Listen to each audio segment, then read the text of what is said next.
Hello बच्चों, देखो आज हम चैप्टर 12 के लिए वीडियो नंबर 3 लेकर के आए हैं और इस वीडियो के अंदर अपन क्या करेंगे, जल संरक्षण एवं प्रबंधन के बारे में पढ़ेंगे।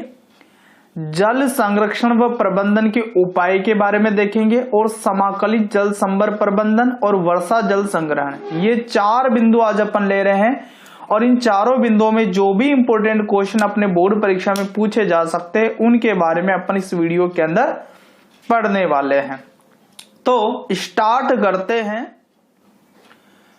हाँ जी, तो देखिए सबसे पहले अपने को 2 महत्वपूर्ण बातों पर ध्यान देना है। देखिए पिछले 2 वीडियो तक अपन क्वेश्चन संख्या 42 तक देख चुके हैं। तो पहले 2 बातें अपन देखेंगे, उसके बाद में नेक्स्ट जो क्वेश्चन है उसके ऊपर अपन बात करेंगे। तो देखो सबसे पहली बात कि हमारी पृथ्वी की सतह का 17% भाग जलमग्न है। जलमग्न का मतलब हमारी धरती का 70% भाग जल से ढका हुआ है और इस जल का 2.5% भाग ही मानव के द्वारा उपयोग में लिया जाता है। तो हमारी धरती का अधिकांश भाग मतलब 70% भाग जल से ढका हुआ है, लेकिन उसके बावजूद हमारे उपयोग लेने योग्य जो जल की मात्रा वो कितनी है, 2.5% है केवल। यानी कि 2.5% जल ही अपन काम में ले पाते हैं, बाकी का जल हमारे लिए उपयोगी नहीं है। क्यों नहीं है वो देखो, संपूर्ण जल का 97.5% भाग लवणीय होने के कारण अनुपयोगी है। तो इस धरती के ऊपर जितना भी जल है उसका 97.5% भाग लवणीय होता है, खारा होता है, उसमें लवण घुले होते हैं। समुद्रों के अंदर वो जल पाया जाता है, इसलिए वो उपयोग लेने योग्य नहीं होता है।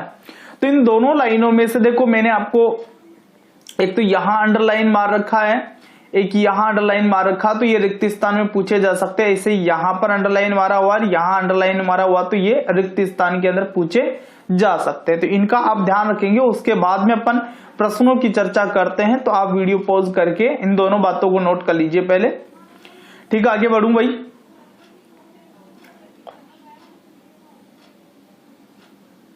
हाँ जी, देखिए नेक्स्ट,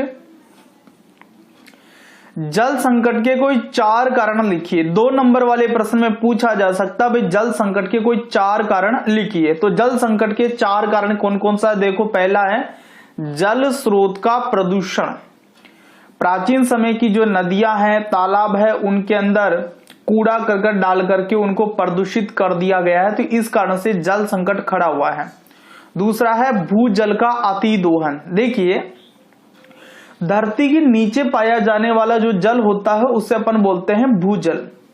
अब उसका अतिदोहन से क्या मतलब है, मतलब जो धरती के नीचे जल है उसको निकाल करके बहुत ज्यादा काम में लिया जा रहा है। जैसे हैंडपंप की सहायता से भी अपन भूजल को ही निकालते हैं या कुएं की सहायता से भी अपन भूजल को ही निकालते हैं।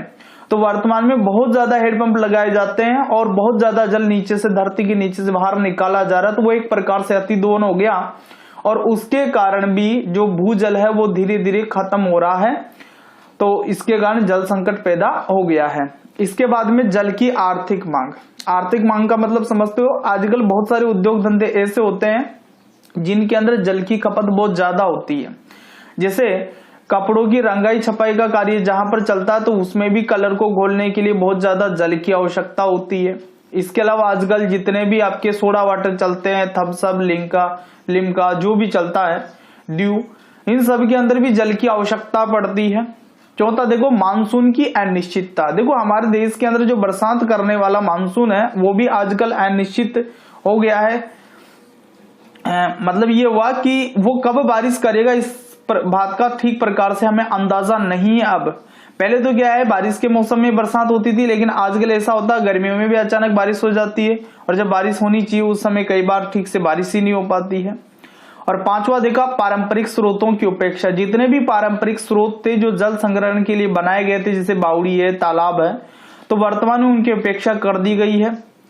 और कहीं पर बावड़ी तालाब बने हुए भी हैं तो घर के आसपास के जो लोग हैं वो क्या करते हैं, सारा कूड़ा करकट उसके अंदर ले जाकर के डाल देते हैं, जिससे वहां पर जल जो भी है वो प्रदूषित हो जाता है।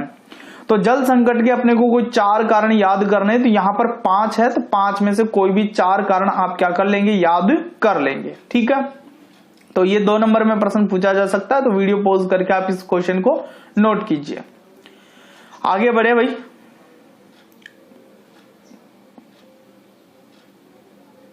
जी, इसके बाद में नेक्स्ट क्वेश्चन आप देखिए कि भूजल संकट के कारण है।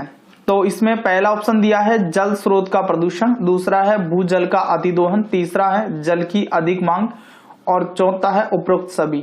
तो देखो भूजल संकट के ये चारों ही कारण है, तो इसमें उत्तर आ जाएगा उपरोक्त सभी। ठीक है। इसके बाद में नेक्स्ट क्वेश्चन देखिए, जल संरक्षण व प्रबंधन के सिद्धांत लिखिए। तो ये प्रश्न भी बोर्ड परीक्षा में पूछा जा सकता है कि जल संरक्षण व प्रबंधन के सिद्धांत लिखिए। तो देखो जल संरक्षण व प्रबंधन के 3 मुख्य सिद्धांत कौन कौन से हैं आप देख लीजिए। जल की उपलब्धता बनाए रखना, ये पहला सिद्धांत है। दूसरा है जल को प्रदूषित होने से बचाना और तीसरा है संदूषित जल को स्वच्छ करके उसका पुनर्चक्रण करना। तो जल संरक्षण और प्रबंधन के जो सिद्धांत है वो जब अपने को लिखने हैं तो ये 3 सिद्धांत अपने को लिखने हैं। तो कम से कम 2 सिद्धांत आपको जरूर ध्यान रखना है।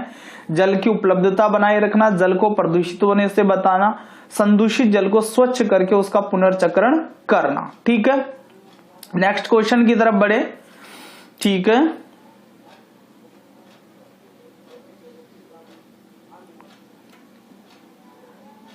जी नेक्स्ट क्वेश्चन आप देख लीजिए। जल संरक्षण व प्रबंधन के 4 उपाय लिखिए। प्रश्न सीधा सीधा ऐसे भी पूछा जा सकता है, भाई जल संरक्षण के 4 उपाय लिखिए। तो 2 नंबर वाले क्वेश्चन में प्रश्न पूछा जा सकता है। तो देखिए जल संरक्षण और प्रबंधन के 4 उपाय निम्नलिखित है। इसमें पहला उपाय देखो, घरेलू उपयोग में जल की बर्बादी को रोका जाना चाहिए। मतलब घर में अपन जो जल काम में ले रहे हैं तो उसकी बर्बादी को रोकना चाहिए। जैसे अपन ब्रश कर रहे हैं, उसमें टोटी खोल करके ब्रश कर रहे हैं, आराम से पानी बहता जा रहा है। तो ब्रश कर रहे हैं तो उस समय जब तक अपन ब्रश को दांतों पर रगड़ रहे हैं उस समय जो नल है उसको बंद रखना चाहिए। इसी समय नहाते समय भी ध्यान रखना चाहिए भाई कम से कम पानी का अपन उपयोग करें। कपड़े धोते समय भी ध्यान रखना चाहिए भाई कम से कम पानी का उपयोग हो। इसी तरीके से अपन गाड़ी धोते हैं कोई, तो उसमें भी ध्यान रखना चाहिए, है ना।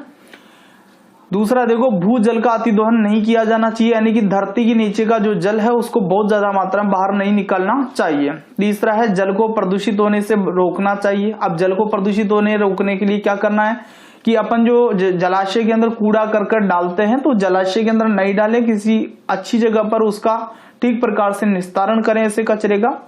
और चौथा देखो, सिंचाई के लिए फव्वारा विधि और टपकन विधि काम में लेनी चाहिए। तो फव्वारा विधि और टपकन विधि को बूंद बूंद विधि भी अपन बोलते हैं। तो फव्वारा विधि के अंदर तो क्या होता है कि पानी का छिड़काव किया जाता फव्वारे की सहायता से, और टपकन विधि या बूंद बूंद विधि में क्या होता है पौधे की जड़ के अंदर बूंद बूंद करके पानी डाला जाता है। ये दोनों विधियां ऐसी है जिसके अंदर बहुत कम मात्रा में जल की आवश्यकता पड़ती है और आसानी से सिंचाई हो जाती है। तो ये जल संरक्षण और प्रबंधन के 4 उपाय या जल संरक्षण के 4 उपाय आपको ध्यान में रखने हैं। पहला क्या बताया हमने कि घरेलू उपयोग में जल की बर्बादी को रोका जाना चाहिए। दूसरा अपन ने बताया कि भूजल का अतिदोहन नहीं किया जाना चाहिए। तीसरा जल को प्रदूषित होने से रोकना चाहिए। और चौथा क्या है, सिंचाई के लिए फव्वारा विधि और टपकन विधि काम में लेनी चाहिए। तो वीडियो को पॉज करके आप ये नोट कर लीजिए एक बार। ठीक, आगे बढ़े। हाँ, तो देखिए नेक्स्ट आपका जो क्वेश्चन है वो देखो, सिंचाई की विधियों के नाम लिखिए। 1 नंबर वाले क्वेश्चन में प्रश्न पूछा जा सकता है कि सिंचाई की विधियों के नाम लिखिए। तो सिंचाई की विधियां अपन ने अभी थोड़ी देर पहले पढ़ी थी।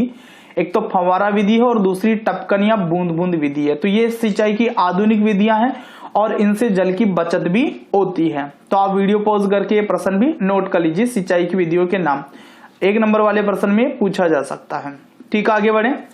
अब नेक्स्ट क्वेश्चन,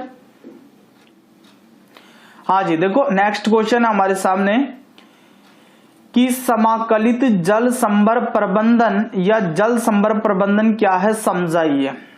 तो ये 2 नंबर वाले प्रश्न में पूछा जा सकता है हमसे। तो देखो इसका उत्तर आप क्या लिखेंगे, जल संभर प्रबंधन में किसी क्षेत्र विशेष की भूमि व जल का प्रबंधन करने के लिए कृषि व वानिकी तकनीकों का सम्मिलित प्रयोग किया जाता है। जल संभर प्रबंधन में क्या है, किसी क्षेत्र विशेष की भूमि और जल का प्रबंधन करने के लिए कृषि और वानिकी तकनीकों का सम्मिलित प्रयोग किया जाता है। तो कोई क्षेत्र विशेष है, वहां की भूमि और जल दोनों का प्रबंधन करते हैं इसमें। और कौन कौन सी तकनीक इसमें काम में लेते हैं? कृषि की और वानिकी तकनीकों का इसके अंदर प्रयोग किया जाता है। जल संभर प्रबंधन समग्र विकास की सोच है। इसमें मिट्टी और आर्द्रता का संरक्षण, बाढ़ नियंत्रण, जल संग्रहण, वृक्षारोपण, उद्यान चारागाह विकास, सामाजिक वानिकी आदि कार्यक्रम शामिल हैं। ठीक है, तो 2 नंबर का प्रश्न जहां तक आएगा ये, तो आप इसको यहां तक भी लिख सकते हैं, याद कर सकते हैं इसको, यहां तक भी कोई दिक्कत नहीं है। समाकलित जल संभर प्रबंधन क्या है या जल संभर प्रबंधन क्या है, ये बात इन लाइनों के अंदर अपने को समझ में आ जाती है। तो देखो अपन ने क्या देखा कि जल संभर प्रबंधन में किसी क्षेत्र विशेष की भूमि व जल का प्रबंधन करने के लिए कृषि व वानिकी तकनीकों का सम्मिलित प्रयोग किया जाता है। जल संभर प्रबंधन विकास की समग्र विकास की सोच है। इसमें मिट्टी और आर्द्रता का संरक्षण, बाढ़ नियंत्रण, जल संग्रहण, वृक्षारोपण, उद्यान चारागाह विकास, सामाजिक वानिकी आदि कार्यक्रम को शामिल किया जाता है ना। अब देखो यहां पर क्या है, अपने के सामने ये शब्द है एक जल संभर, तो इसके बारे में भी अपन जान लेते हैं कि जल संभर क्या होता है। जल संभर प्रबंधन तो अपन ने जान लिया, तो जल संभर क्या होता है वो भी देख लीजिए आप।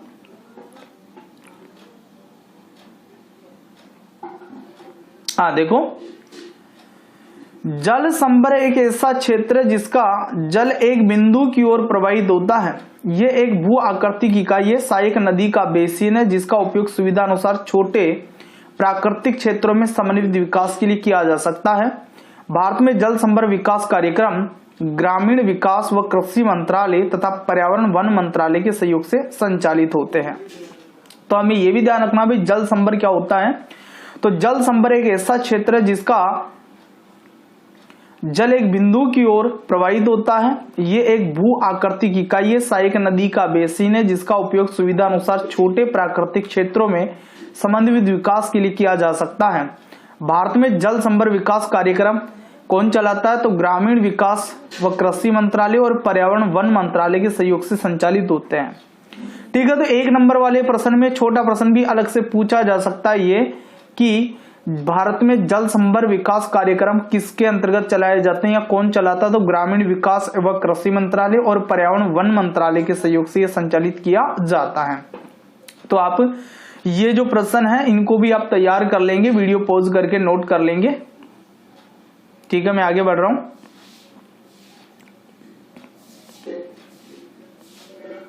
हाँ जी, नेक्स्ट क्वेश्चन आप देखिए, राजस्थान में प्रचलित जल संचयन की किन्हीं 4 स्वदेशी पद्धतियों के नाम लिखिए। तो वैसे राजस्थान के अंदर प्रचलित जो जल संचय की स्वदेशी पद्धतियां हैं तो उसमें 5 पद्धतियां आपके खड़ीन, तालाब, झील, बावड़ी और टोबा। कौन कौन सी? खड़ीन, तालाब, झील, बावड़ी और टोबा। तो इनमें से जो महत्वपूर्ण जो प्रश्न बन सकते हैं वो देखो आप, पहला है कि खड़ीन से आप क्या समझते हैं, ये पूछा जा सकता है आपसे।